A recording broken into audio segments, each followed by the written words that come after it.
Ami's house today. A very holy man. We will sing in his presence. It's a fun podcast. We keep it fun here. Oh, yeah.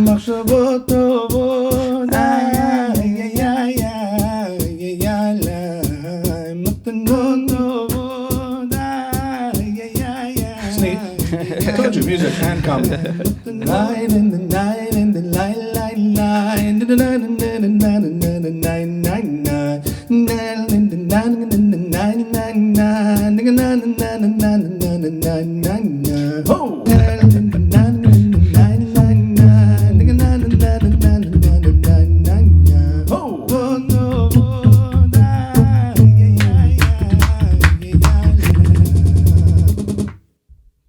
Rabbi Manis Friedman, welcome to Ami's house. What a production.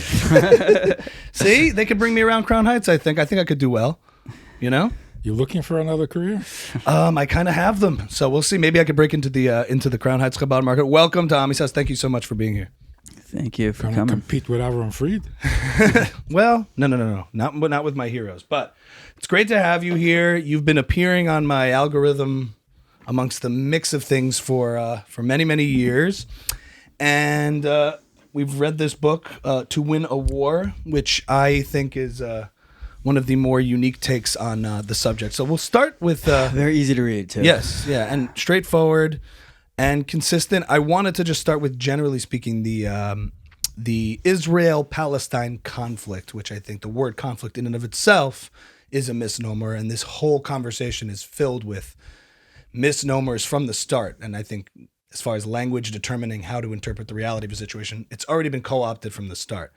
But for me, as somebody who's been talking about this on my social media, my first question to you is, I spend a lot of time articulating the secular case for Israel as a state that is good and virtuous because of its Western values, because of its commitment to individual rights, and that's why it stands out alone in this part of the region, and that therefore many more people in the West should stand in solidarity with it, given its commitment to the values that align with the West in general. And I found one of my takeaways early on in your book was that as a starting point or as a premise, that's not the strongest case. Can you talk about that?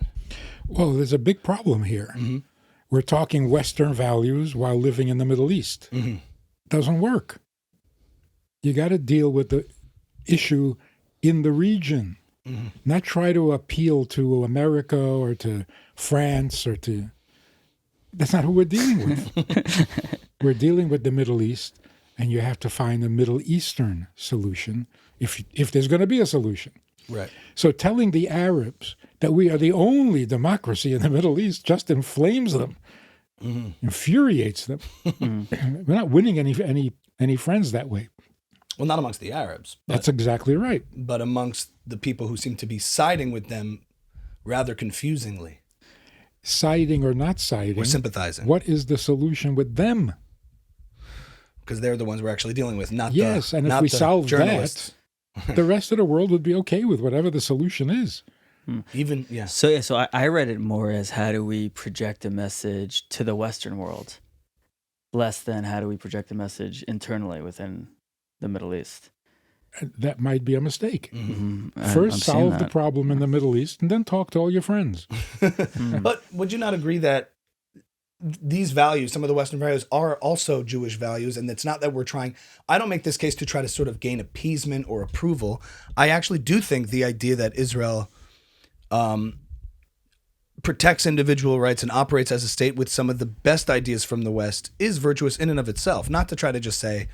where do these Western values inherently come from anyway, right? The sovereignty of the individual, the idea that human beings do not own other human beings. This can be rooted back to, I've heard Rabbi Jonathan Sachs talk about the Akedah and the idea that in order to demonstrate the sovereignty of individuals, this is deeply embedded in Torah too. So to me, it's more of an assertion that I'm not saying these Western values are at odds with Jewish values. I'm asserting those values proudly. And while at the same time, I'm curious your thoughts as so first about that, it's not really an appeasement. It's more just, I do think do you not agree that those values are valuable in and of themselves? There are values, but I think the way they're presented in the West is like a caricature of those values. Like, for example, we do not kill civilians. Great idea. Who's a civilian? Who's a civilian? You want me to answer that? Or are you being rhetorical? I'm being rhetorical because just because he's not wearing a uniform. True. Yes, obviously, and I think Hamas and Israel's enemies do a very good job at exploiting that weakness in the narrative and in the presentation. But, for example, the fact that you do not see Israelis dragging in a Palestinian through the streets to cheering mobs and crowds is a testament to Israel's moral superiority. We do not celebrate death. Israel overall celebrates a culture of life and a culture trying to get to peace, while we're looking at the culture in the streets of Gaza dragging Jewish bodies through the streets, cheering with elation. And I think that's a clear, demonstrable difference in the difference culturally and morally between the two. But how do we apply that in a time of war that is Jewish? Mm-hmm.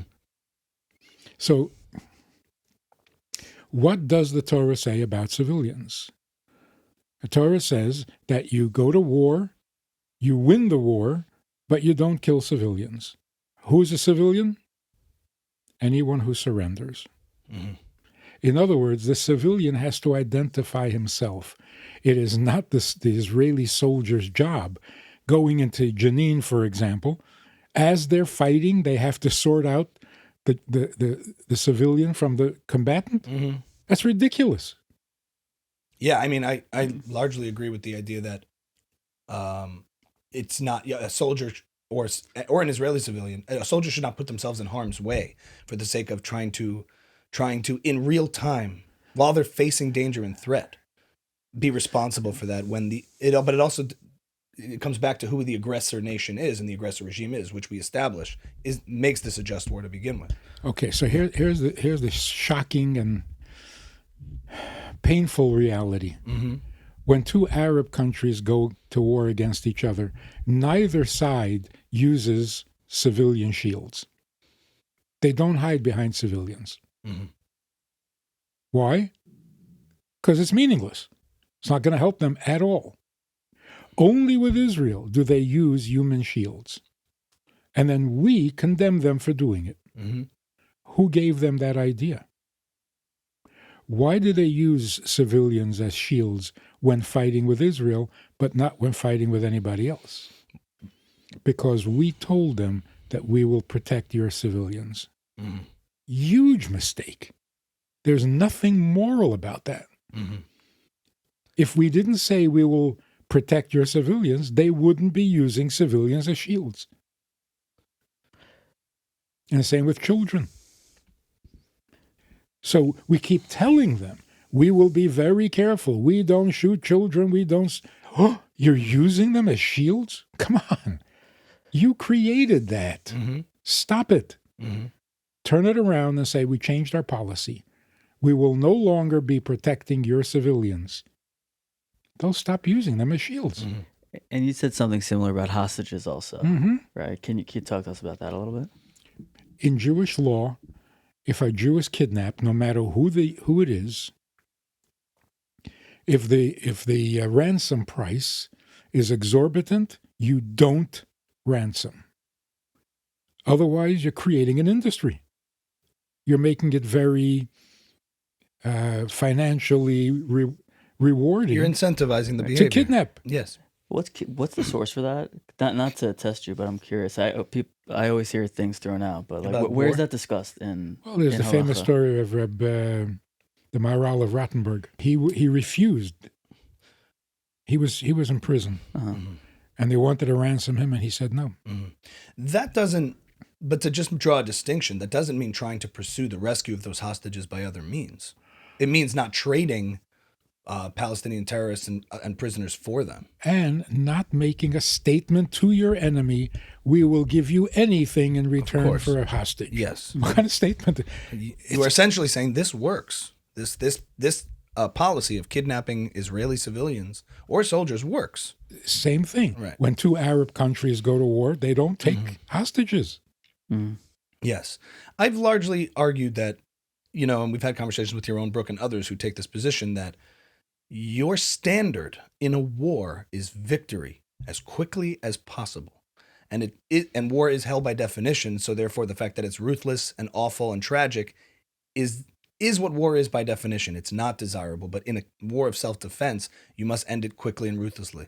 So I guess the big moral quandary is... And conclusively. And conclusively. The moral quandary, I guess, is what I get asked all the time. Do the ends always justify the means? And where do you define gratuitous violence and versus where do you define just violence in the place of self-defense? And I get the whole argument that putting soldiers into a booby-trapped apartment complex in Khan Yunis, waiting to be killed because their rules of engagement are so overbearing and strict, and Israel tries to brag about that while these soldiers wait and are eventually oftentimes killed.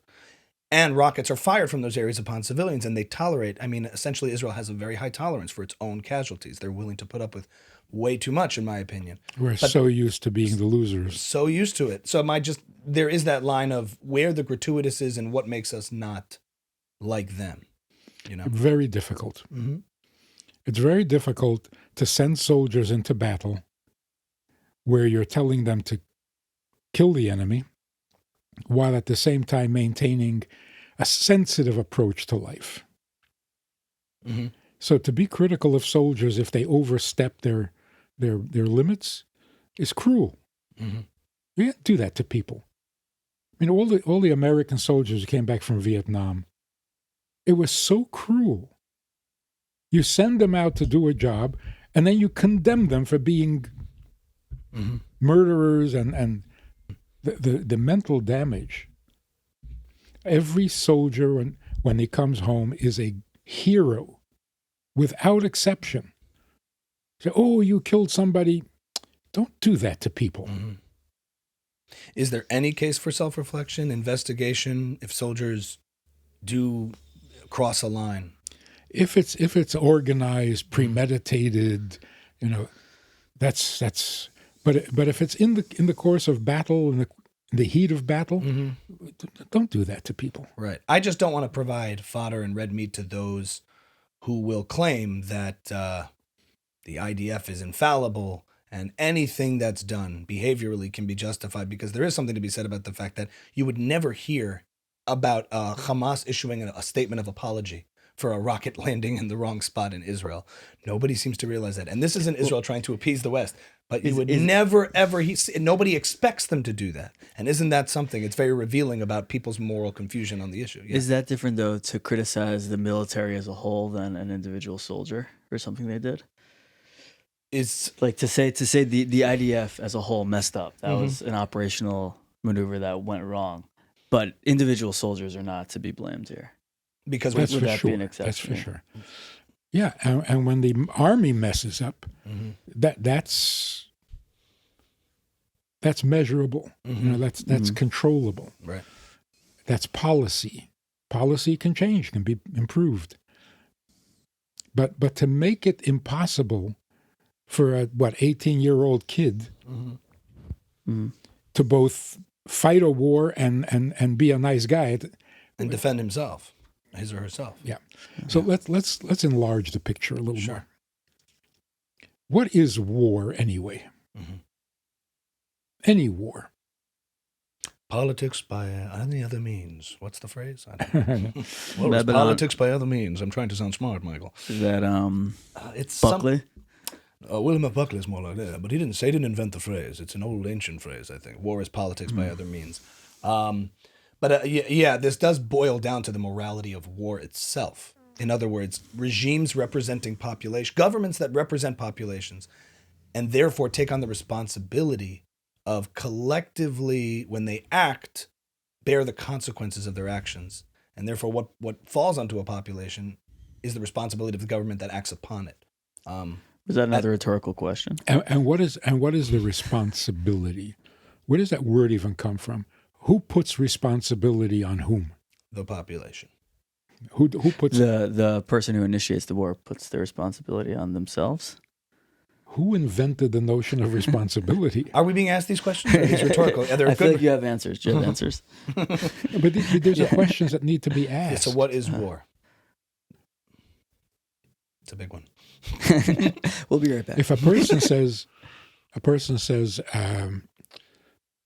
I'm working towards tikkun olam, that means you've declared war. If you say, the world has to be better than this. It was a conservative rabbi, probably, yes. Tikkun olam is very big there. But anyway, sorry. Well, but we say it in the davening every day. Sakin olam. If you say that, sure. If you say that, then you've declared war. If you say the world needs to be good versus bad, you've declared war on bad, on evil. So the Eitz Hadas, going all the way back to the beginning of history, the tree of knowledge of good and evil, there you are, you've declared war. That's a war that is absolutely essential and necessary, which everyone has to engage in. Now, when that deteriorates into a military battle with bombs and bullets, that's a disaster. The real issue is good versus bad, right versus wrong, holy versus unholy. We've been fighting that war, the Jewish people, since the beginning. It takes different forms, different shapes, different names, different characters. It's the same issue over and over, whether it's Pharaoh or Haman or Ahasuerus or Stalin. It's the same issue. The world needs to be God's world, and we have instructions on how to make it God's world, and that's the battle.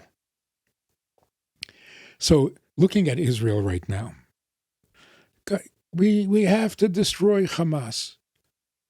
That is the least of it. And then what? Rhetorical? Nobody even wants to talk about it. What is Israel's plan? Well, some people want to. So when I hear that, there's certain ideas that speak to me and I think certain people spiritually and religiously, and there's certain ideas, and we spoke a little bit before the podcast about how the deeper you go into things, the more universal they become.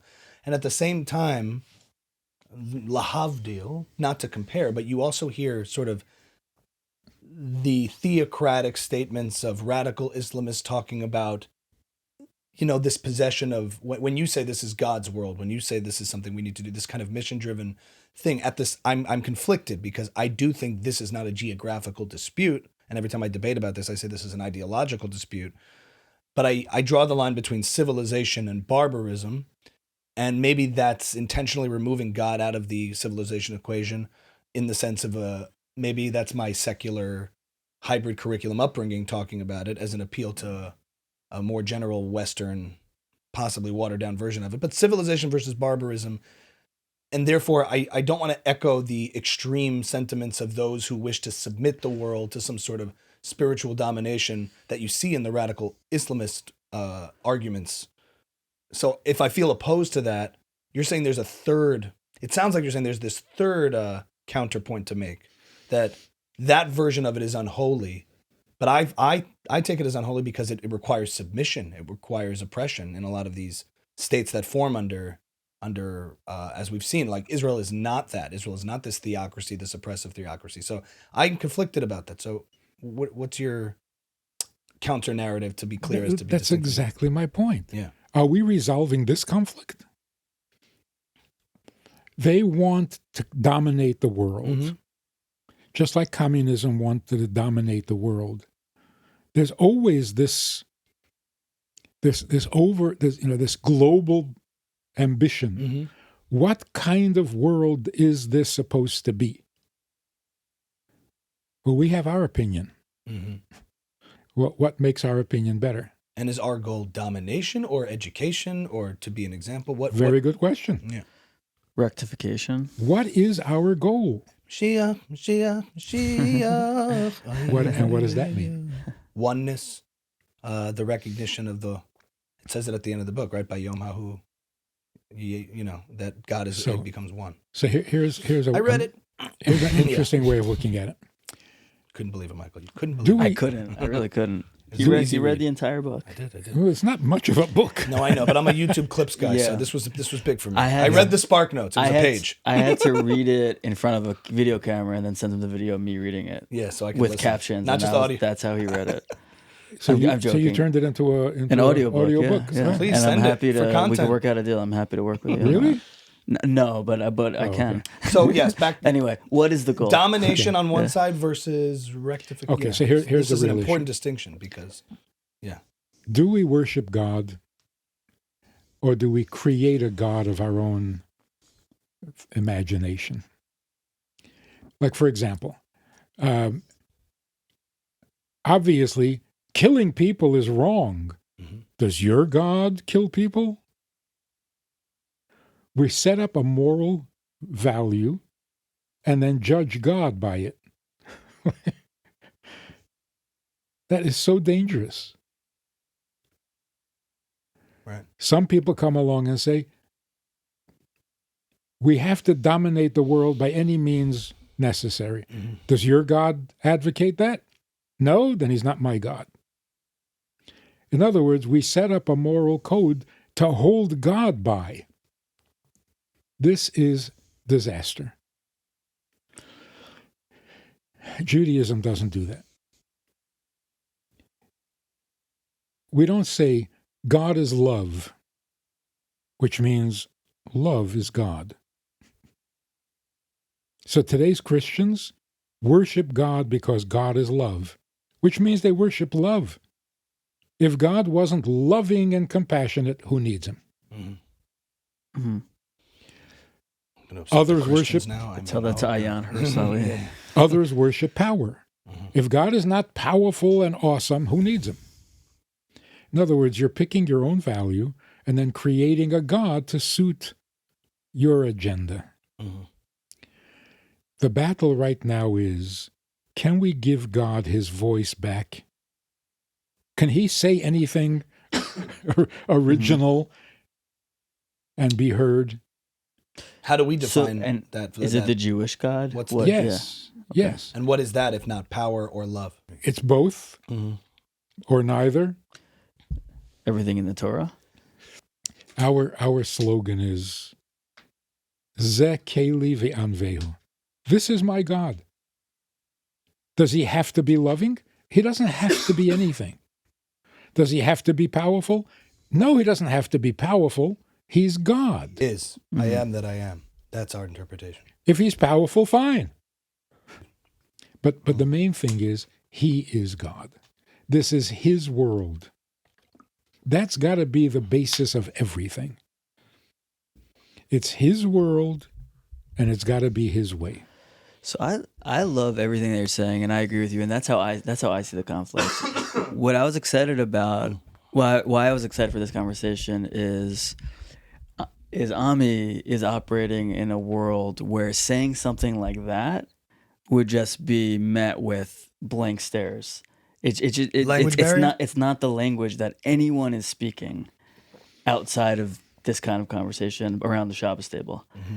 So how do you? I mean, like, how do you think of that? Like, how do you think of Ami going to a panel or getting on social media and saying that? You're aware that wouldn't be Without the bridge. accepted, right? That is the big question. Yeah. That is the big question. You get rabbis sitting around saying, this is what should be, this is what should be. Yeah, but that's what we think. Nobody is going to agree with us. Mm-hmm. Right? So it's like giving up on the truth. If this is the truth and you're convinced that no one will listen, you've lost everything. Mm-hmm. If MS is not going to succeed, then just keep on lying, and whoever lies best wins. But if the role is to educate and be vehicles for MS, for truth, then you must find the bridge to reach people's consciousness. Yeah. And have these ideas actually permeate and exist.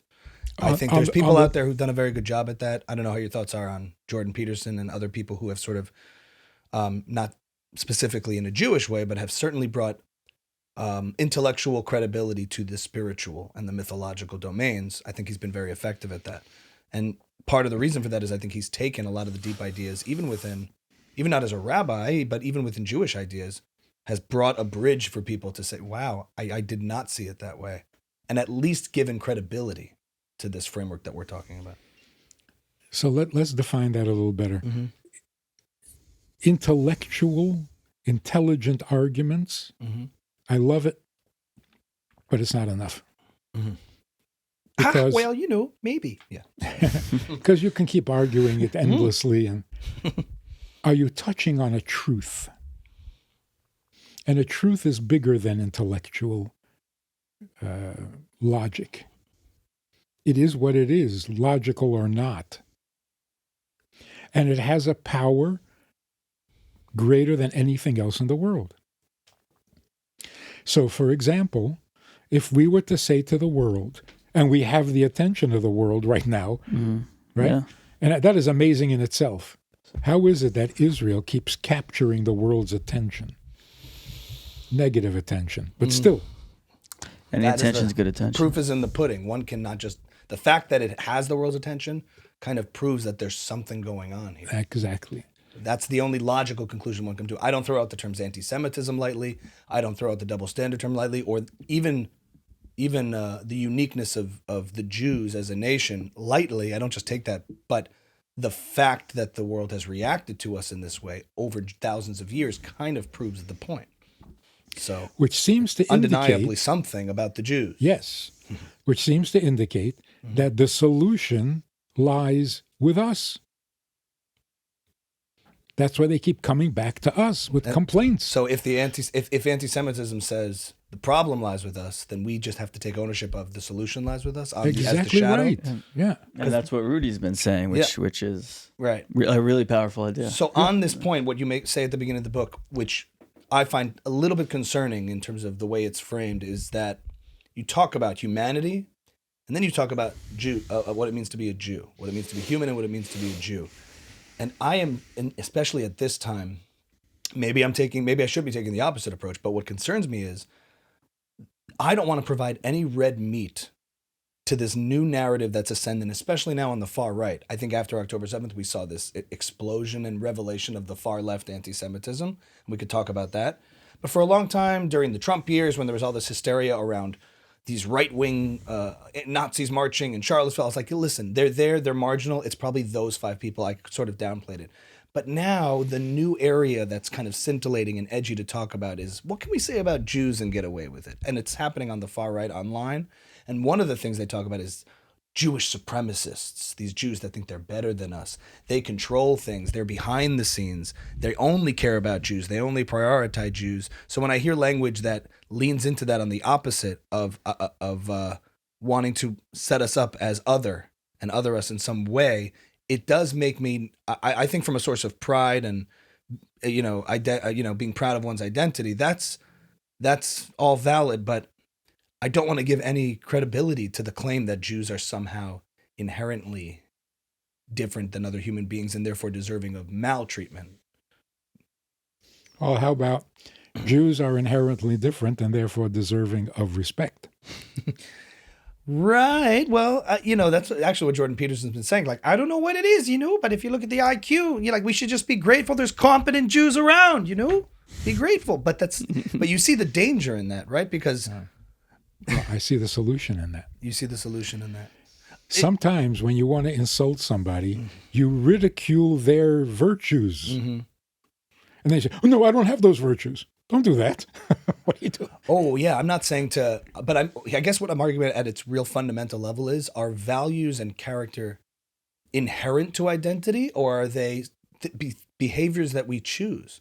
Because to say that it's inherent to one's identity, that to me sounds like the worst ideas of the left, which say that your identity determines your virtue, as opposed to saying, no, it's your behavior, your culture, your practice, your ritual. What it means to be a Jew doesn't just mean being born of a Jewish mother. We have converts. We talk about that being Jewish is, in a sense, can be universal as applied to people of different races and ethnicities. That still is a Jew is a Jew is a Jew. So in a Western context, as people hear that kind of language, they have been, I think, poisoned by the identity politics of the left to say that virtue is inherent to identity. So I don't want to lean into that framework. Are we saying something different? What's a good woman?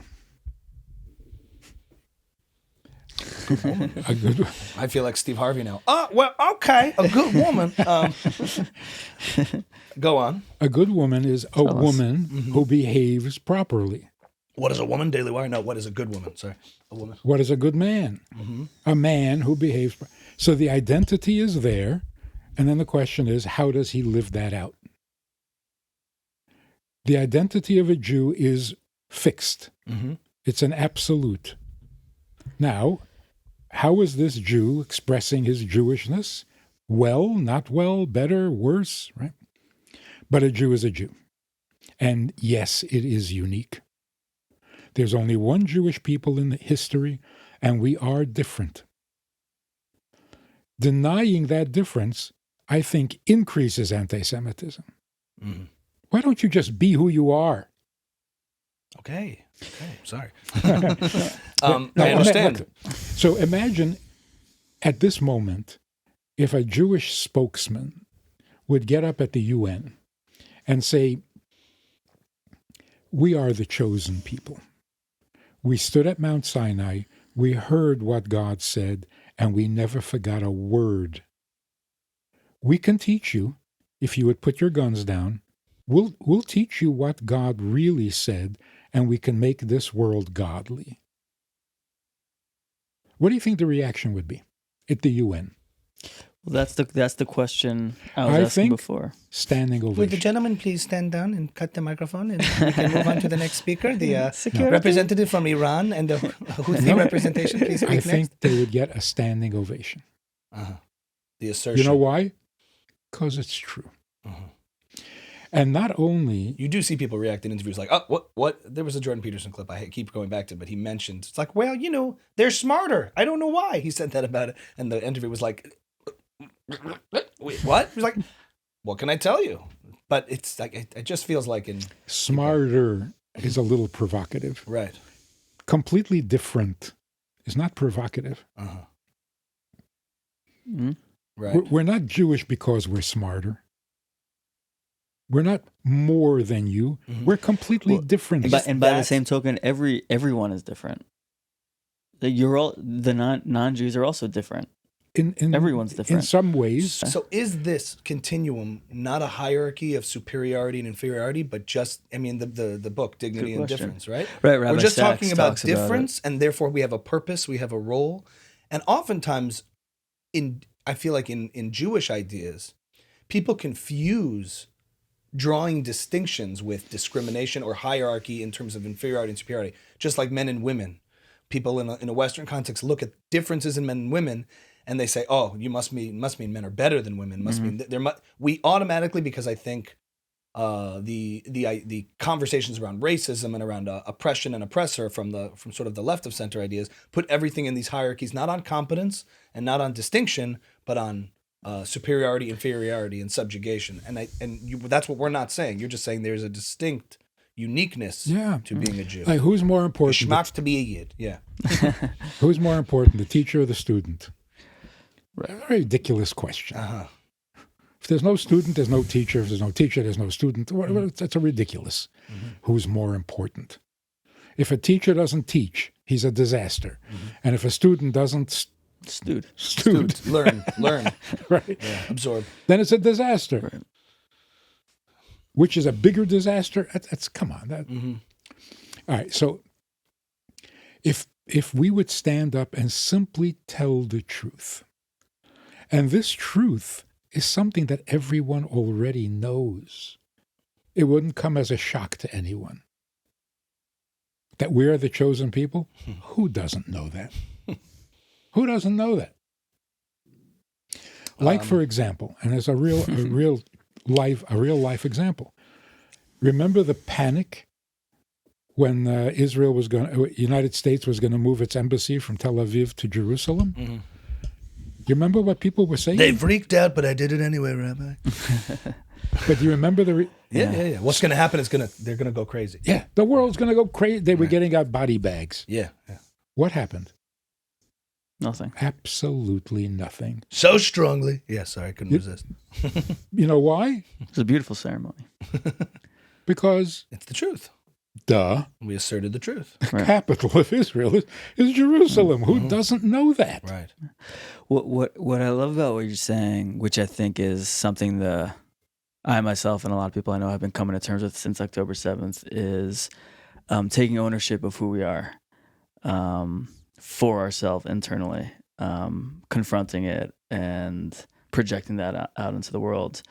As opposed to what I think a lot, if you turn on CNN and watch it, they're trying to have a conversation on their terms. We're trying to have a conversation on their terms. Like, we have the right to defend ourselves. We can be just as nasty as anybody else. How come? And I think it's fallen on deaf ears, because if you look around anywhere, it doesn't seem to have worked. Respect is diminished. So yeah, and I mean, I like it. To me, it's an approach that, like, why not try it at least? Because it doesn't seem like the other way is working too well. To me, it echoes, honestly, an abusive relationship. You know, when one is in a toxic, unhealthy relationship, the way the Jewish nation is to the world, we are in my opinion, and this isn't a victim card. I've been getting all this in the comments. The victim card. It's like, I'm not making this up, guys, of what has occurred every generation. If someone is in an abusive relationship and the person capitulates, concedes, tries to appease, it only emboldens the abusers. And the second somebody stands up for themselves, stand up straight with their shoulders back, you know, all of a sudden, okay, like, I cannot continue this abuse of this person. And collectively, as a Jewish nation and community, to assert oneself leads to respect. And to the extent that Israel continues to do that, it gains much more respect. And when it always concedes, gives away, weakens itself, humbles itself, it doesn't only not get what it wants. The world is not satisfied. It's like the mob, the haters are not now approving. It only creates, I think, a more unhealthy, abusive dynamic. Yeah. When we stand up and take our position in the world, what is that position? The teacher. We are the teacher. We were there when God spoke. We have a message for the world. We're the teachers. And yeah, there's only one teacher to 30 students. Right. So we're a minority, as it should be. We stand in front of the class at a desk different than any other desk. Yes, we are a people apart, because a teacher stands apart from the student.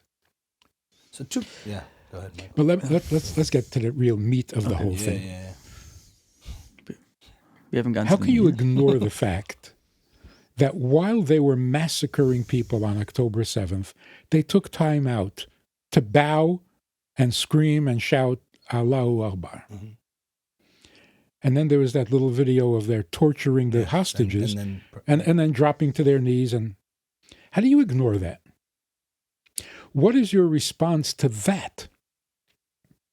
What is your response to their religious claim, which fuels everything they do?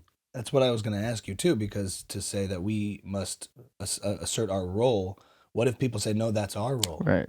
Or you used to be the teachers, and now we're the teachers. The replacement theology argument. Yeah. We are now the teachers. So you sit down. Let's get into a truly Jewish view of this whole mess. Mm-hmm. We have suffered from basically two people. All of history. Esav and Yishmael. Esav is Rome. One of his grandchildren is Rome. Mm-hmm.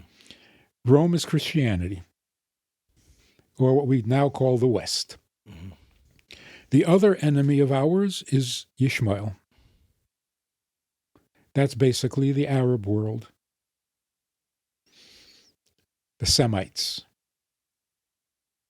The problem with both of them is the firstborn rights. Right? Yaakov and Esav. Who's the firstborn? Esav. Well, he grabbed the ankle. I'm coming out first. Right. And with Yitzchak and Yishmael, the same thing. How do we see this? Sarah said, "Send away the maid and her son, because he will not inherit like the Bechor, like the firstborn. He will not inherit with my son Yitzchak." And God confirmed that. Yitzchak will be your heir, not Yishmael, even though Yishmael is older. He's Avraham's older son. What is the difference between Esav as a person and Yishmael as a person? Esav is described as a warrior, a man who lives by the sword, a conqueror. Yishmael is described as deceptive, Pera Adam. This difference explains everything that is going on in the world today in the Middle East.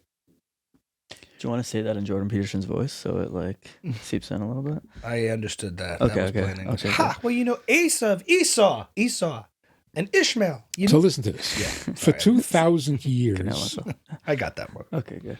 for 2,000 years, we have suffered from Esav. Europe, Christianity, the Inquisition, the Crusades, the pogroms, the blood libels, all of it is Christianity. Even the secularism, the Hellenism, those things you would attribute? Fall under that umbrella? Yes. The Holocaust could not have happened without Catholicism. Right? Bureaucracy, like it was a very Western industrial it war. prepared Europe for Deep-rooted Christian acceptance. anti-Semitism. Yeah, an acceptance of, Jews are being killed? Well, we know why. Right. And that's why Hitler put all the death camps in Poland. A deeply Catholic country, you're saying. Yeah. So anyway, so we're kind of used to fighting Esav. Esav is a hunter, a conqueror. Conquerors don't destroy all evidence of who they conquered. On the contrary, they build monuments. They want you to see who they conquered. So if you go hunting, you don't burn the deer you shoot. You put it on You hang it on your wall. mount it. Or you turn it into a rug. And then you can say, wow, look at the size of that bear. That's what Esav did when Esav destroyed the Beit HaMikdash. Right. He took everything he could get his hands on. He looted. The Babylonians didn't do that. They didn't take anything. They destroyed the temple and left it. We're so used to fighting Esav, we think everybody is Esav. And that's why we keep talking as if we're fighting Esav. And so we say to Esav, we have a right to defend ourselves. But militarily, because we are the only democracy in the Middle East. That's talking to Esav. We're not fighting Esav anymore. We're fighting Yishmael. The big difference is this. When Yaakov asked Esav, will you sell me the firstborn rights? What was he talking about? What's the benefit of being the firstborn? You inherit. Israel, the land, is an inheritance. Everyone who tried to conquer it by force failed. You cannot own Israel by conquest. The only way it's yours is if you inherit. God made Israel an inheritance. So Yaakov asks Esav, will you sell me the firstborn rights to the inheritance of this land? Esav said, what do I need firstborn rights? When I want it, I'll take it. So yeah, sure. Eventually, Esav realized that he cannot conquer the land, and he gave it up. The Christian world doesn't want to conquer Israel because you can't conquer it. You can only inherit. Now, Ishmael comes along and says, Exactly. You can only inherit, and we inherit. The land is ours by inheritance. And that's why you can't ask them, well, where were you 100 years ago? It doesn't matter. Inheritance is automatic. Did we have a government 100 years ago? It doesn't matter. It's our land. Now you come and you say, we have a solution to the problem. We will give you half the land. Who are you talking to? They're so offended. You're giving me half of my land? Two-state solution? You think you're talking to Esav? You're talking to Yishmael, who bows to God 5 times a day and believes to the point of sacrificing their lives that they inherit the land because they are Ishmael's descendants, and Ishmael is the older son. This explains everything. Why all the negotiations for all the years haven't made a dent. Because you're not communicating. They believe the land is theirs by inheritance, and you say we have a right to defend ourselves. Mm-hmm. This is not a rational conversation. Talking cross purposes, of course. And that's how it feels to listen to it. And even if you say, don't start up with us, we have a better army, we have nuclear weapons, don't start up with us, we'll beat you up. Yeah, you can beat us up.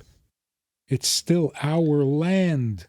So if this is an inheritance dispute rooted in deep theological roots, back to the beginning, is the only solution victory, conclusive victory? I mean, we have an inheritance dispute. How do you resolve that? Exactly right. Lawyers. What are we saying to that? But listen to how this makes sense. Why is a Jewish baby a threat? It's another inheritor, another heir. Because one baby can inherit the whole thing. So I say, why are you killing babies? They're not your enemy.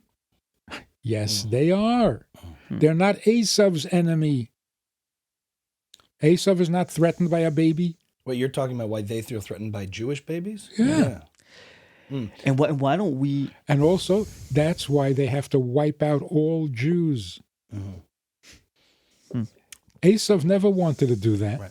I guess, I want to absorb all that for a second. I am sensitive now. Do you acknowledge how significant it is that Esav and sort of the Christian world has basically made peace with, in its current modern state, with the Jews, this Judeo-Christian alliance that has formed in the modern world? I'm very grateful for, and I'm seeing it fracture in very recent times. You're starting to see wedge issues, especially if you follow any of the media, social media, Daily Wire, Tucker Carlson, stuff that's going on in new media. They're trying to drive a wedge between Christians and Jews, which to me feels very ancient and very troublesome and disheartening. So anything talking about that I'm not trying to be super sensitive to it, but I want to acknowledge where things were, Crusades, conquering Rome, versus where they are now. Do you acknowledge that too? Much better. Yeah. As we're enemies, we all acknowledge the history of that. No longer. Now there is this alliance. And some people talk about, well, evangelicals have a different agenda, but I appreciate the support. We'll figure it out when we get there. What changed? Why did they give up?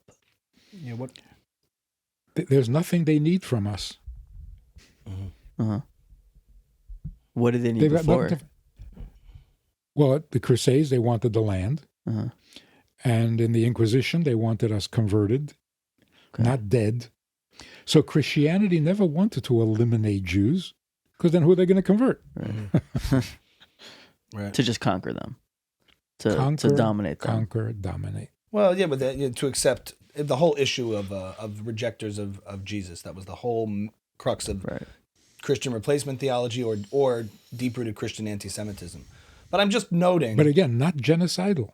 Right, but I'm also noting that this was historically the issue, and thank God now we've had a very good, and certainly post, I don't know where it's going, but certainly post Nazi Germany and in the modern day, there has been a very healthy respect between evangelicals and Jews, Catholics, generally the Judeo-Christian alliance, I would say, a respect.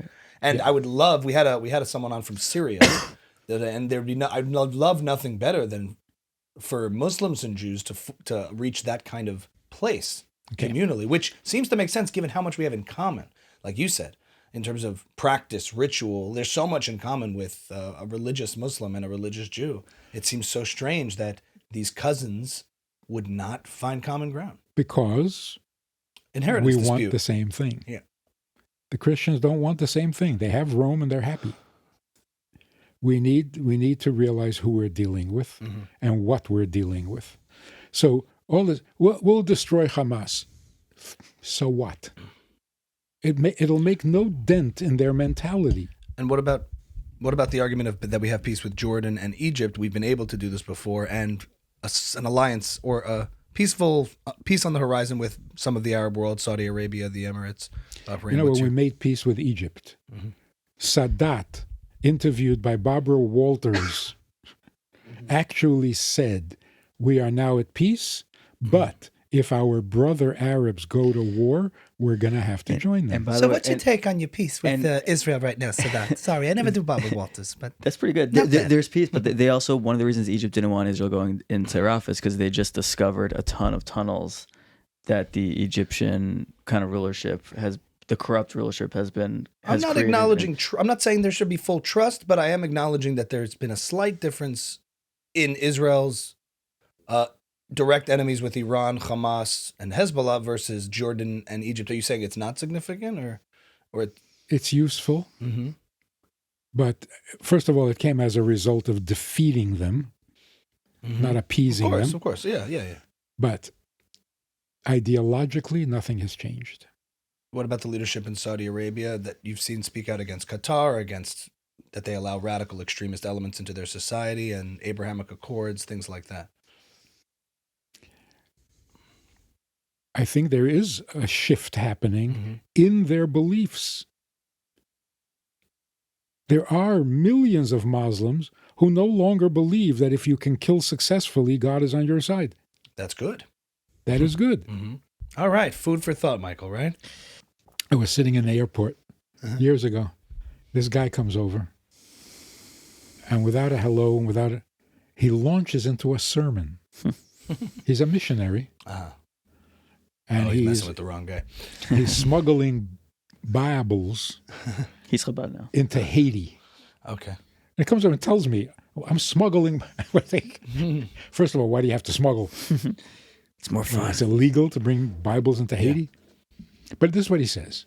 He says, the Bible is the Word of God. Every word in the Bible is true. And he goes for about 15 minutes. You can't disprove it. You can't dispute it. Every word is the Word of God, and it's true, and the Bible is the... Then he remembers his manners, and he says, oh, I'm sorry. What is your relationship with the Bible? I like the first part. So I'm a Kohen. So I said, my relationship? Good word. You're talking to the high priest. Aaron is my grandfather, which means that Moses is my uncle, and Miriam is my aunt. His mouth fell open. He mumbled something and he walked away.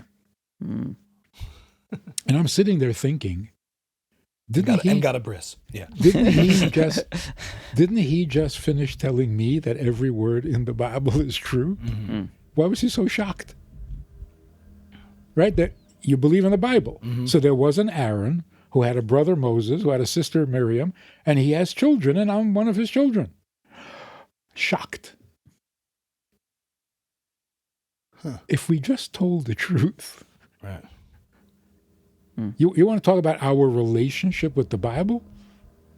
We are biological descendants. We are the children of Avraham, Yitzchak, and Yaakov. By that logic, why would we accept converts? Why would Judaism accept converts? Because we have the mechanism for that, if this is a biological inheritance. When a person converts, does he become a biological Jew? I thought so. Or is that a different kind of Jew? God forbid. Are you saying they become a biological Jew? They get a soul that is biologically Jewish. So yes, they can say, this is very important. Well, I'm saying we're using scientific terminology to describe spiritual things. So aren't we like... They're pretty much inseparable. But look, listen. Yeah. A guy converts. A guy converts the week before Pesach. Or a girl. Yeah. A week later, he sits down and says, "Thank you for taking my ancestors out of Egypt." Right. Not your ancestors. Right. So can a convert say that? Of course. How? They are now. How does he make a bracha on Hanukkah? Thank you for the miracles you performed for my ancestors.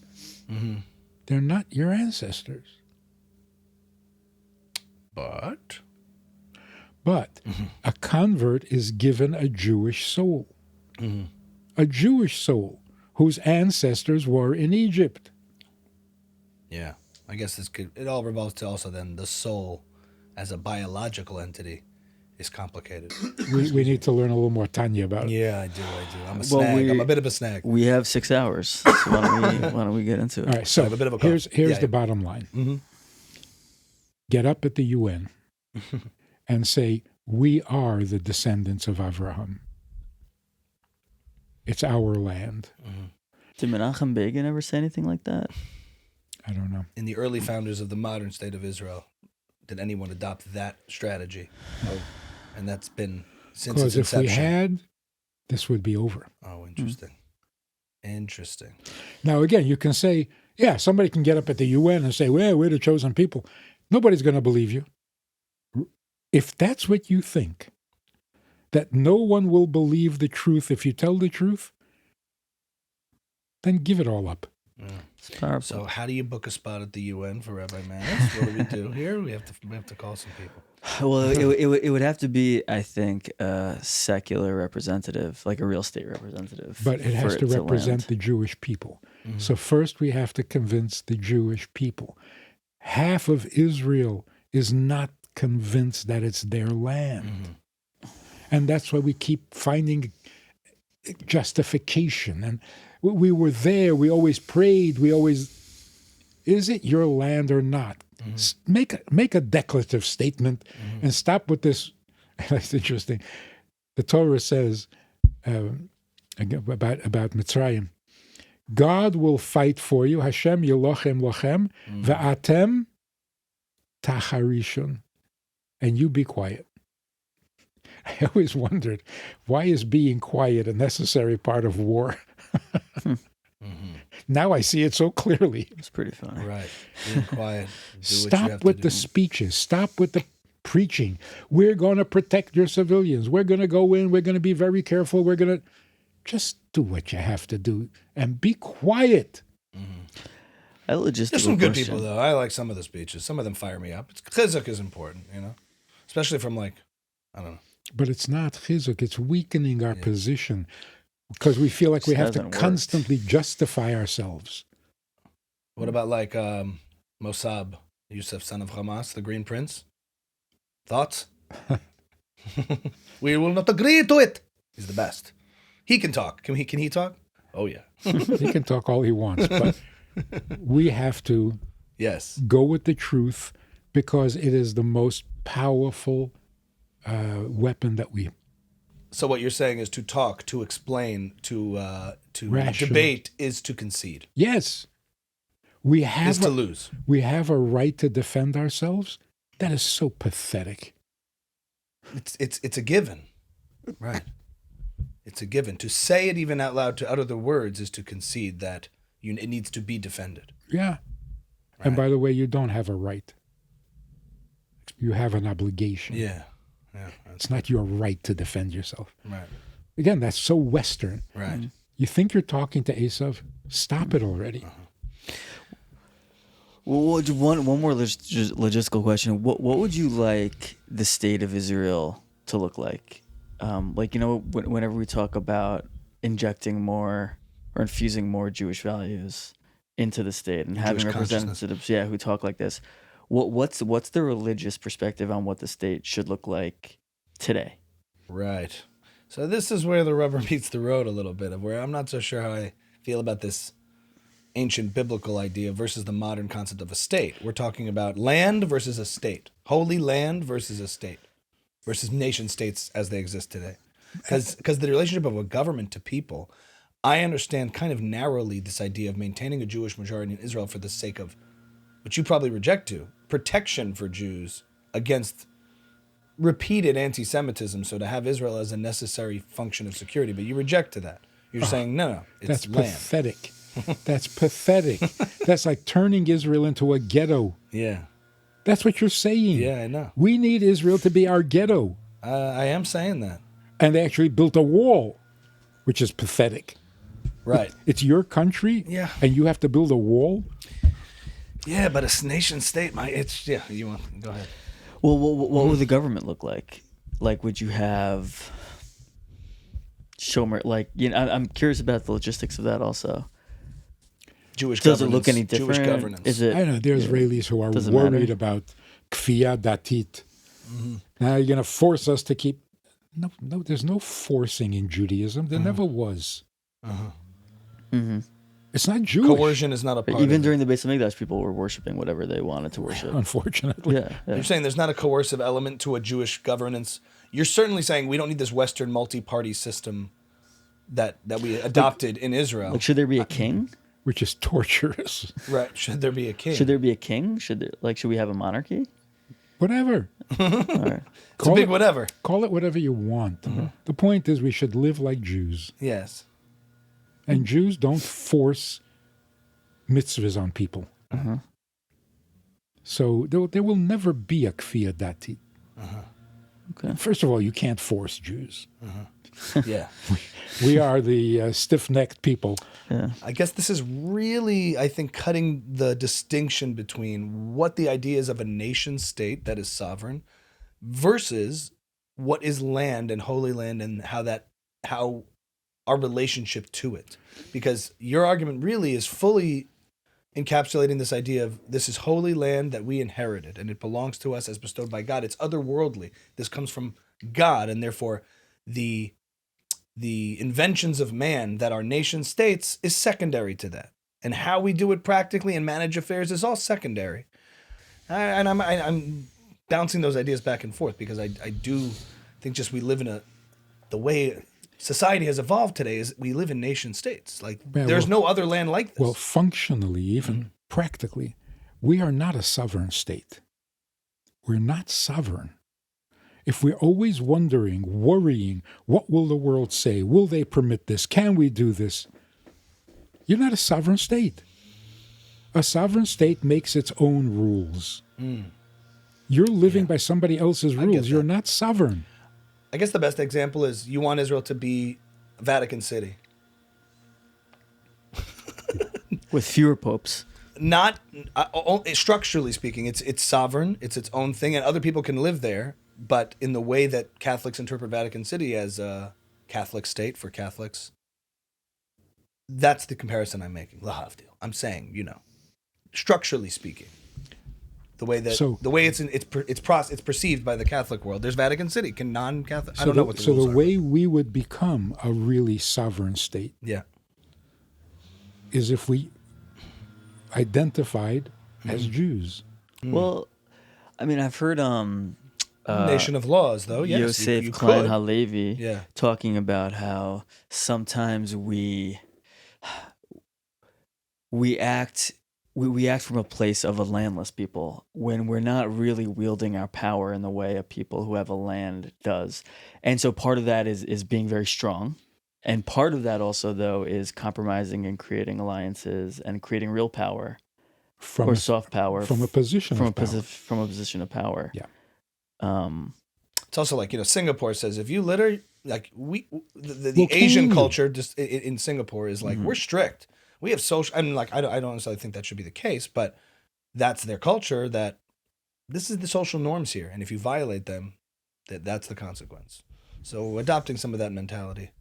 That's the definition of sovereignty. Right. Hey guys, thanks so much for watching. If you've made it this far, we want to let you know that Ami's House is now on Patreon. We love doing extra content, bonus footage with every episode. The best way to support us is to head on over to Patreon, become a guest, and support the show for $5 a month. If you like watching Ami cut me off, Patreon is a Patreon.com/Ami's House for bonus content. Thanks so much for your support and become a guest. Because you do also do a lot of content regarding modern culture and relationships especially. And Michael and I are two modern Orthodox Jews. We're raising young children today, married, and you make I've seen a lot of videos regarding comments on the state of relationships, the way the West has, the state of marriage, the views of the Western cultures, in our culture towards marriage. So just to shift the tone a little bit to that. And I was speaking about it in relation to like the state of Israel's relations with the world, and now shifting into actual relationships. I guess my starting question on this is, we live in a world now where there's so much advice culture, so much guru culture, how to do this right, how to optimize this, how to be the best entrepreneur, and how to be the best husband, how to be the best wife. My question is, in terms of where we draw standards from as to what is considered healthy within relationships, let's take marriage, for example. Where do you think people can draw? What's a healthy metric by which to measure or judge one's relationship to a spouse, for example? I draw the analogy to like physical illness. The common cold, no one freaks out about because we know it's common. But oftentimes relationships, intimate relationships, exist with this discretion, with a lot of privacy. Not a lot of sharing between people about what's considered normal, what's considered not normal. And I'm just curious your thoughts on where people can properly judge the parameters of, and I'm not being too specific here on purpose, but what's considered healthy in their dynamics, in their relationships. Like where to draw that from. Does that make sense? I know it's a big question. It is. So let's go right to the most controversial. Sure. Love has got to go. Love is destroying relationships. Okay. Keep going. Say better. Because love can be so toxic. It can be so destructive. And we are bombarded with the message, love is everything. If there's a problem, it's because there is not enough love. Even racial tensions. Oh, we have to love each other. Before we love each other, can you put down the knife? Mm-hmm. Like, what do you... Love is going to be the solution? As opposed to? As opposed to morality? Mm-hmm. So love is destroying marriages. You want to tell your children how to get married? Tell them that love has nothing to do with it. What's your definition of love? That's a good question. Mm-hmm. Nobody knows. And yet, it runs our lives. We live for love, we kill for love, we die for love. It's a sickness. It's an idol. We shouldn't love our children and our spouses? It's an idol. Mm-hmm. It has become the idol, the god of the West. It's relatively new. It's romantic. Romantic love. Are we making And it's that distinction? Hollywood. It's Hollywood that created it. Okay. You marry someone because you love them? Necessary but not sufficient. Definitely not sufficient. But necessary. Maybe. Okay. So the question is like this. If you're marrying for love and you already love each other, why get married? Again, rhetorical? I can't tell. I would say love is necessary, not sufficient. So love, and I think love is something you also build, not just something you feel. What does it have to do with marriage? You can't love someone without being married? You can. So what are you marrying for? To create an exclusively unique type of Health insurance. health insurance. But it didn't work. Well, you're building a home. You're building something bigger than just the two of you. Okay. Yes, I got But, the exclusivity of it doesn't work. You're more exclusive when you're boyfriend and girlfriend than when you're married. Explain. Because to cheat on your girlfriend is unforgivable. To cheat on your wife, I think my wife might disagree with you, but I hear you. I'm not talking about the Orthodox community. Okay, yeah. I'm talking about the culture out there. The culture.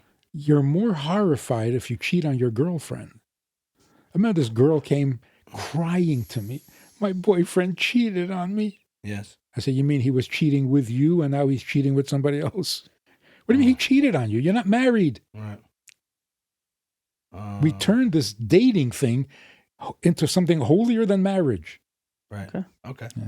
So, love and marriage I feel bad for her, though. don't. Yeah. She okay? Love and marriage don't go together like a horse and carriage. Mm-hmm. Love has nothing to do with marriage, and marriage has nothing to do with love. Nothing. No. Okay. Love go with is you. not a reason for marriage, and marriage, the goal of marriage is not love. It's something much bigger, much holier, and much more selfless. Love is so selfish. If I say, I love you, the most selfish statement you can possibly make, Sure. because it's all about me. Any sentence that starts with I is suspect. Right. That's why And any spouse who heard, well, I don't love you, but I'm trying to just build something here, would probably be hurt by that. Wouldn't that be a rational the marriage response? would be over. Because without love, there is nothing. Well, we've said two different things here. So we've said love has nothing to do with marriage, but without love, there is nothing? Or is that a In critique? today's culture, Oh. You're not saying that. You're that's not saying you're that not as a declarative. You're no. saying that because people put all of their eggs into the love basket, that the second you take love out of it, it's not a legitimate a relationship. man says to a woman, I want to marry you for your money. Not a good idea. Right. Most people I talk to say, oh, what's going to happen when the money runs out? Is that the problem? Yeah. But if a man says, I don't love you, but I want to build something with you, well, let's follow this train of thought. So what is wrong with saying, I want to marry you for your money? What's wrong is, I don't want to marry you. I just want the money. But this world is not perfect. So you're not going to give me the money unless I marry you. So I'll marry you. But it's not about you. I don't want you. I want the money. That's why, if the money runs out, there is no relationship because I was never married to you. Why is love any better?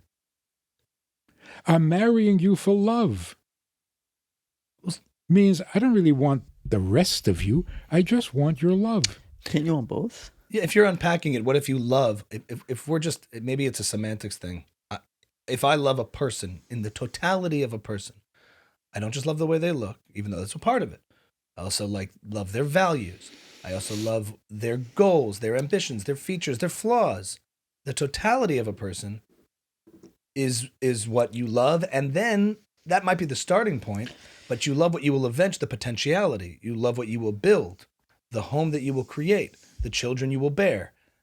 I would say, I don't think love disqualifies that. It grows with that or permeates that. So I'll get to it in a second. If I marry you for love, then I don't want to hear your opinion. I just want the love. If I marry you for love and you don't love me, I'll get love someplace else because my objective is love. If not from you, then from somebody else. That is not a marriage. That's cruel and unusual punishment. A woman is 55 years old and her husband comes home and says, we just hired a new secretary. Her heart starts to, right? She's getting anxious. He says, oh, by the way, she's gorgeous. That's it. She's having a heart attack. Why? Why is this 55-year-old woman threatened by a 20-year-old secretary? And if she the is, object of his affection will change. well, then she is temptation. living a miserable life, constantly worried and anxious about who is he seeing, who is he hiring, Don't get married if that's what's going to happen to you. Mm-hmm. And this is every woman in America. Sure, but that's incumbent upon the people involved to sustain something between them. How do you get to where it's a marriage so that hiring a gorgeous secretary does not even threaten you? So Love doesn't do that. So what's the proper? Because he loves the secretary more. Mm-hmm. You say, oh, no, he wouldn't cheat on me. He loves me. Mm-hmm. Don't be ridiculous. Well, we can unpack also what drives, appetites and desires and things that a man may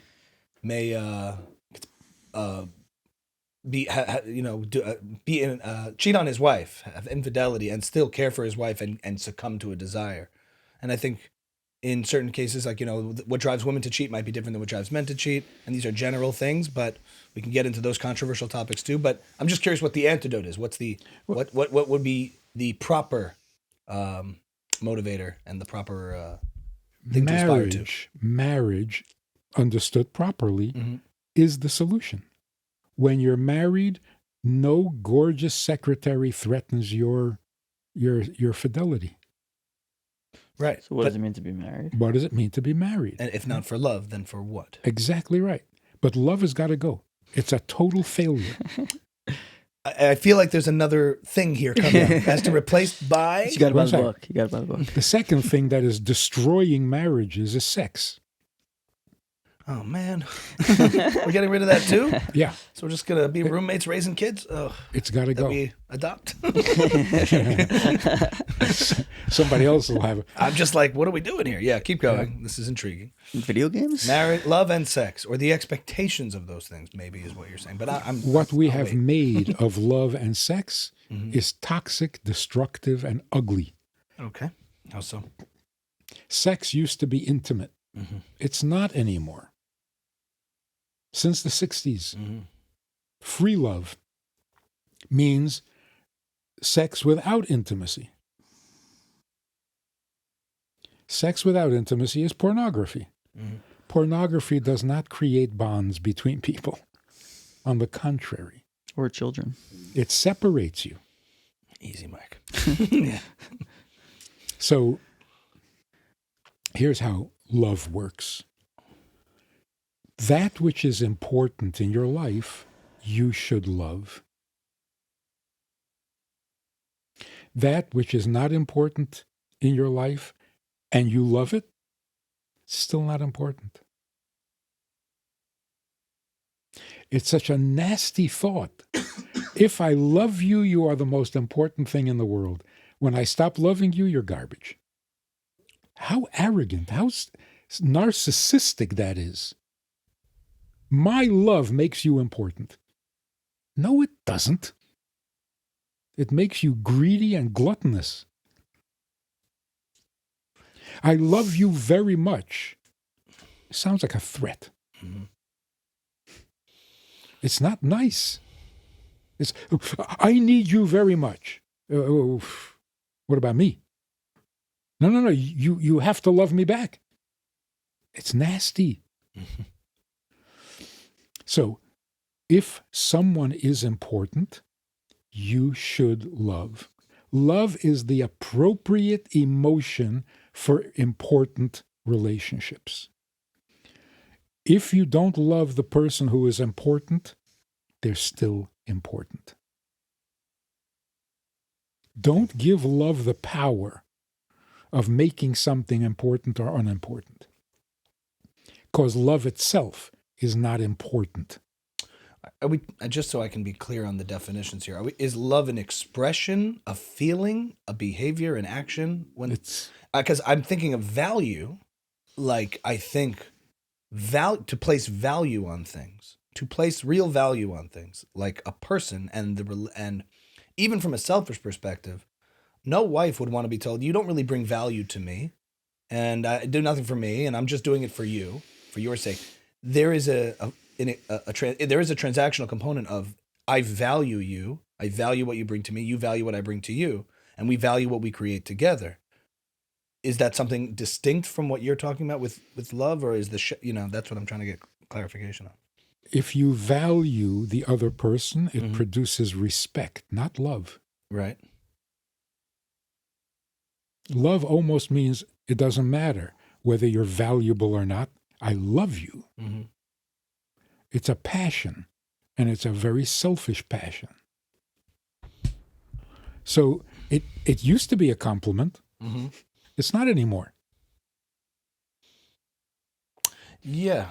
I mean, it seems also that what it's become is that the only thing that's paramount and that matters in a relationship in the modern day is how I feel all the time, without any consciousness, without any conscious awareness of what I'm building with another person.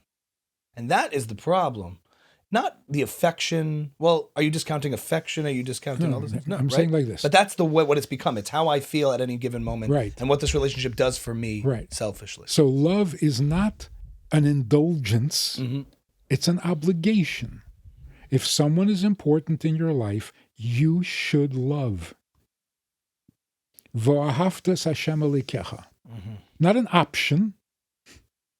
You need to love him. Mm-hmm. Why? He's not going away. He is your God. So he's important and essential or valuable in your life, so you should love it. Right. So you take the things in your life that are important and you love those things. Or those people. Or those people. Yeah. As opposed to the other way around. Right. So you don't need love from your wife. You need your wife's love. Makes it... I'm not looking for love. I'm looking for my wife. Well, if you really want to treat your wife properly, love is the proper feeling. But she is your wife first, not because you love her. Right. Okay. So Processing. every kid in America has to be convinced that the brother he hates is more important than the dog he loves. Because ask any kid in America, who would you save if your brother and dog were drowning? My dog. Why? I love my dog.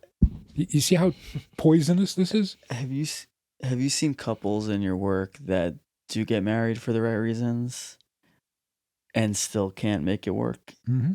And what goes wrong there? They just don't have what it takes. They mean well. They're doing it all right. They don't have what it takes. Like interpersonally, or or individually. And what characteristics and things does it take for successful, proper marriages in your mind? The ability to get past all things. I'm chill. I like that. I like that. To get past So all things. a guy says, I want to marry you for your money, for your looks, for the sex, for your yichus, for your family, for your... A man says, I love everything about my wife. You know, why does she want a divorce? Because you don't love her. Oh, I love everything about her. Everything about her. You don't love her. So she feels completely alone in the world. And there's the crux of the whole thing. Marriage means don't be alone. And the only way to not be alone is to be married. To be really married. But To by be this truthfully standard, can any two people make it work in your mind? Because do you see things that this is a wrong match? I've seen it where it's incompatible. The vibe is off, or something. Our grandparents, maybe great grandparents, were really married. They never they would never say, I'm alone in the world. Even after the spouse passes away, they're not alone in the world. Right. They miss their spouse, Yeah. Well, if you miss them, then you're not alone. But one can argue the marriage is out of necessity. In those days, there were plenty of... Were they happy? They would not think of getting divorced, but were they happy? Considering what they went through, they had some perspective. You know? They're I happy think in we a are- different way, a different type of way. Maybe happiness They- is the problem, too. Yeah. They had the opposite. Sex, love, happiness, all out the Yeah, door. they had the exact opposite approach from us. We want everything to be enjoyable, but not the person. They just wanted the person, and they argued about everything. They couldn't agree on Talking about my anything. grandparents. Yeah. Yeah. Right? Well, what do you say then? But to- those are just things. Right. But without each other, unthinkable. What do you say then to someone who says, like, we're a different generation, so we need different things. We can't have the types of marriages our grandparents had. No. Okay. When someone goes to a matchmaker, which in the modern Orthodox community isn't as done as much, but in the more religious communities it is, sexual attraction, chemistry, those are all valid, and everyone takes that into account. You're not just like do, let's make some more Jews here. We acknowledge those things as being very important, and the sexual component to a marriage, while it should be intimate, private, holy, and sacred, is super important. We're not discounting how important that is. So, What would make it holy what and would not make, pornographic? what would make sex within a marriage holy? Yeah. Oh, how specific do we want to get here? I don't. What would make it holy is. What would make it holy? Participating in it with a spouse, with. I'm trying to get the right answer. here. Intimacy? Is that The intimacy, the What is- connection. Intimacy means beyond all things. Mhm. We are connected to each other. Presence. Yeah. We're connected to each other without anything between us or Right. connecting us. The Mishnah says, Ava hatluya bedavar, Mhm. if your love depends on something, then that something is going to disappear, and so will the love. What is a love that is not dependent on anything? What is a love that is not dependent on anything? A good one. real? That's the one you want. The presence of creation itself. So I asked this man, do you love your wife, not the things about her? Mhm. He said, I don't know what that means. If you take everything away, what's left? Mhm. She. And you don't even know what that means. Mhm. Of course she feels alone in the world. Right. But there is this risk of saying, No, I'm laughing at you're right. So let Something No, I'm about just it saying was though, funny. how we treat each other Lem- also lem- matters. It's not just I love you in essence because of you, and I love you. not I love you, that we are married, but it is. I would say the difference fundamentally between children. I know we're pressed for time a little bit, right? No, I had to make sure. The difference between, I would say, the love of children versus the love of a spouse or any relationship outside of that is this idea of conditionality, if that's a word. Unconditional versus conditional. Almost every relationship in life is conditional. In other words, if you have a friend and you have a bond between you and a relationship that's close, if the friend starts treating you really, really badly over and over and the relationship becomes toxic, the relationship separates. Having children, I think no matter how a child cheats the parent, no matter what, you will love the child forever. And maybe I'm using the word love wrong, but that child will be important to you forever. It doesn't matter how the child treats you. It's really not conditional. And the only time, and maybe that's the relationship between God and the Jewish people and God and man, is this unconditional bond. No matter how we behave as human beings, God will love us. God will consider us important. See, I'm learning. And the same is with children. With a spouse, it's almost this different category where it's not like a regular friend and it's not like a regular family member. You choose the spouse chooses you. There is a voluntary thing. There is a conditional element to it. You're building something sacred. You're building something intimate. But it does rely on mutual respect, behavior, like affection, building something together and maintaining and sustaining it, you know? So when I hear you talk about, well, you just have to, there's a simplicity to love who she or love who he is. But what about what they do? And what about how they are? You know, those elements. Let's just go there for a few minutes. In some magical way, the fact that you choose your spouse Yeah. and become related is more powerful than your relationship with your siblings or with your parents. Did you leave because children you out, choose children out intentionally? Yeah. Okay. So the connection between a husband and wife is deeper than parents and children. Mm-hmm. Yes. And that's why the marriage comes first. You leave your mother and father to be married. And children and marriage, the marriage comes before the children. Uh-huh. The fact that you can be divorced means you can have an amputation. What does that prove? Holy intimacy means we're not doing something. We are being one. I'm not a thing, you're not a thing, and we're not doing a thing. That is so vulgar. We are together because there is nothing that separates us. We are one, even physically. And what if the husband wants to become one much more often than the wife wants to become one? What in that? I had to go there. That was just too- That's a very legitimate thing. Very legitimate thing. But Is that a good pickup line? Let's become one.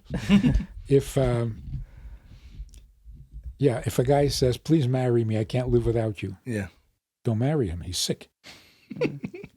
If a man says, "Please marry me, I can live without you," don't marry him. So what should a man say? Let's become one. He should say, "I can live without you, but what would be the point?" Oh. Deep. I like it. For the record, Rabbi Manis has 15 kids. Or 14. 15 is ridiculous. 15 is crazy. That would just be I would never. that would just be chaotic. But working on 15, 14, working on 15. I'm at 4, you're at 3. And when we told him, we got a challenging bunch here with four and 3 kids. But yes, If you ask that's a good point. Like, I can't live without you, but what would be the point? You're building purpose. if you asked your grandmother what happens in the bedroom, Bubby. more than likely your grandmother would say, "Nothing." And that's the right answer. In a bedroom, there are no things. A bedroom is a place of him and her. Where do things come from?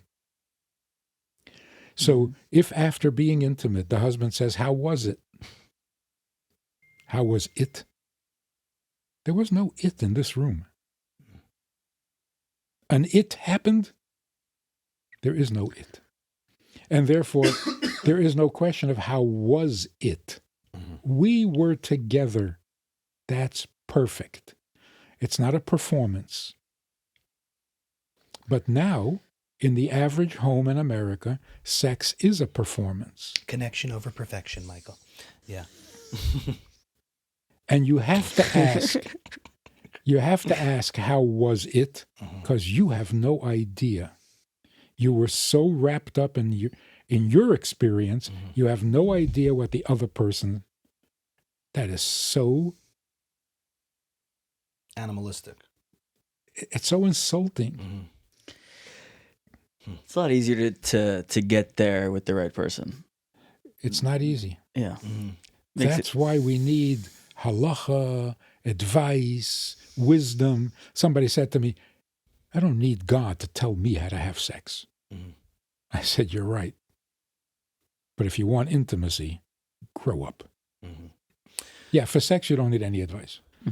But you do place value, back to that just original question of when two people are trying to, when you're choosing this person, this compatibility, chemistry, and let's assume values are the same. You want to build the same thing. To say any two people can do it, I don't know if I'm just coming back to that a little bit. Like, we do acknowledge validity to that. Well, I think he's saying any two people Priority. could do it, but it's really, really hard to do, and it doesn't work out a lot of times. But it's not because the two people don't have what it takes. It could be that You're saying, you have to it's be impossible. discretionary in your choice and making sure that you're picking a person you align with in many different ways. And I'm not just talking about like the superficial stuff, but in even just personality. Yeah, but those things cannot be primary. All things are secondary. Mm-hmm. Can it be like sort of in the abstract, not in the Western way of thinking, but it's both. You need them and you don't need them. They're primary in a way, but not primary in another way. It's kind of it's all Negotiable. Well, they're needed for purpose. No, it's all one.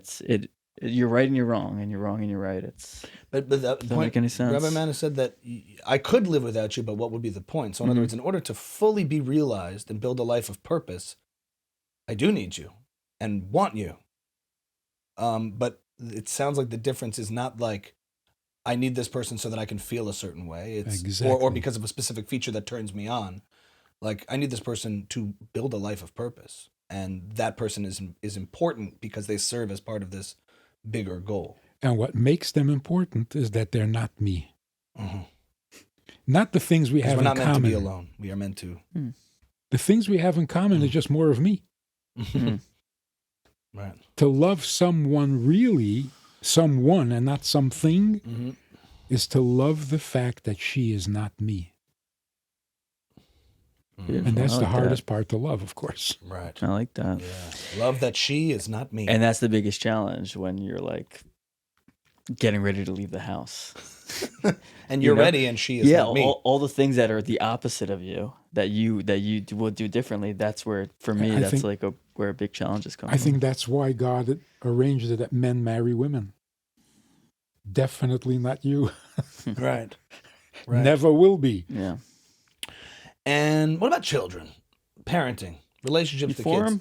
Last thing we'll wrap up on, and it's probably big too. We're almost at the 2-hour mark here. But in what ways has parenting been polluted, diluted, misunderstood in the West? Because we'll end here as far as us as young parents and everyone worried about social media, their relationship with their children.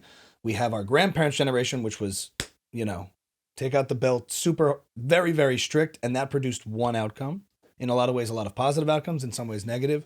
You have the reaction to that, the pendulum swinging. Everybody wants to be best friends with their kids. And I think for our generation, it's sort of this, we're trying to find that balance of, we don't want to be friends with our kids. We want our kids to have proper respect and of authority and things. At least I speak for myself. But also develop loving, a sense of safety, a sense of building a strong identity, What happened to parental authority? Mm-hmm. You can't spank your kid today. Yeah, I wouldn't do that. But a firm, you can do it in different The ways. reason you can't do that is because the kid will look at you and think, who are you to spank me? We never felt that way when our parents spanked us. We said, oh, Dad is angry. Yeah. He had the authority. But, yeah, okay. Now, of course, if he abused it, Mm-hmm. it would turn the kid off. Mm-hmm. You had to get a rebellion. I had a potch in my day here and there, Same here. but I So- wouldn't recommend it. So the authority was there, and therefore, if he spanked me, he's the boss. Mhm. Now there's no authority, so you can't spank your kid. And is that a natural course of events, or is that something we need to rectify? Yeah, I think we need to rectify it. Can you exert But authority wait a without a second. physical? 1 second. If you don't have the authority to spank your kid, you also don't have the authority to send him to his room. Mm-hmm. So if you don't have authority, there's nothing you can say that the kid doesn't like that he's going to accept. Because who are you to send me to my room? Who are you to dock me? Are you going to potch us at the end of this episode? I respect what you. I happened- respect you. What No, hap- but I mean, is there a way to exert authority and establish authority without having to hit a child? what is authority? How did our parents get authority? Being tall. It was the threat of force, or my dad could turn it on and we would just run. We'd run to our rooms because we knew, but he just did it with his face. He never had to. It wasn't the move to use any physical force. Right. And I think in the Holocaust grandparents' generation, it was overused because See, of the this is trauma. exactly it. If your authority comes from your ability to abuse, you don't have any authority. Right. You're just abusive. Mm-hmm. The authority comes first. And because you have the authority, you may spank your kid. But if you don't have the authority, no matter how many times you beat them up. Mm-hmm. You don't have authority. And what are we doing to undermine our own authority? So in the olden days, you could say parents So had we're ending non-controversially, but okay, yeah. parents had authority because everybody had authority. You listen to the czar or else. Yeah. You listen to the policeman or else. And you listen to your parents or else. The notion of authority was In the culture, understood. today, who has authority? The inmates in the asylum. The president? Right. So the whole notion Spanking of from Biden wouldn't hurt at all. Trump smacked you so good. Yeah, you can do it. But I hear you. Yes, authority. The notion of authority is completely not even Absent. acknowledged. It's absent. So here's the thing. If you speak with confidence, you have authority. Mm-hmm. Yes, If sir. you sound like you know what you're talking about, you have authority even over other adults. We don't have confidence as parents. We've read too many books. Mm-hmm. Don't spoil your kid. Don't ruin your kid. Don't destroy your kid. Don't. Now, anything we say to our children sounds like a question. You want to be nice to your brother? What about empathy? What about children feeling like their parents understand what they're going through without having to compromise on behavior, but at least being understood? For a child, that can be very valuable. Yes, but nice doesn't cut it. I wouldn't. Nice. I agree. I'm talking just acknowledging what a child is feeling and still not tolerating it. Well, if you have the authority. Yeah. Right. In other words, You got to get Dr. Becky in here. Yeah. if you're confident, Yeah. if you're confident in what you're teaching, Yeah. your kid will never rebel. Uh-huh. But as soon as they sense that you're unsure, it's all over. Have you ever had any mutinies in your family? Just, there's more of us. We can do it. I'm telling you And guys, we can do it. What does Tati do? They know. And there's a They respect know. and a Let me tell safety you that a something. child feels I with wanna tell you authority. something. My children would not, at the table, would not ask me to pass them a piece of bread. You don't ask your parents to serve you. Mhm. You serve your parents. Go on. This sounds good. The average parent don't have the confidence to say that. So if they asked you, you would say, What about when they're toddlers? That's when you have to teach them. Okay. But with 'Cause confidence. my 3-year-old always, when she's bringing me my plates of food and grapes, she's always spilling them. how long do you think you have to instill the authority? Until what age? That's a very When good do you question. start to Very back good. off and let them assume their own? Because there is this like, When age you- 0 to 5, you treat them like a, When you've succeeded. When you've established your authority, now you can relax. right. Like 0 to 5, treat them like a queen. 5 to 12, like a slave. 15, let them go. There's this like, those are I've heard people talk about this in the parenting world. More or less, there are times to be, worship the ground they walk on and let them feel safe and loved. Then the opposite, and then Yeah. let them go. But the key is confidence. Are you sure you're doing the right thing? And just to wrap it all up, that's similar to what you're saying about Israel. Also, the Jews should just project, we know we're doing the right things, and we're going to speak confidently and take ownership of what we're doing. And know what is important and stand confidently behind it as a nation, as a people, as a community, as husbands, and as parents. So this is what went wrong with October 7th. All of a sudden, Full loop. Here we go. yeah, all of a sudden, we were justified. Mm-hmm. Got to take revenge. Right. That's not a long-term plan. Right. When this is over, you're going to go right back to your insecurities again. And that's why this is very it's a distraction from what we really ought to be. We're not here to destroy Hamas. We are here to lead the world in godliness. To be. Yes. Mm. And give the UN a good spanking. Kimitzion teitze Torah.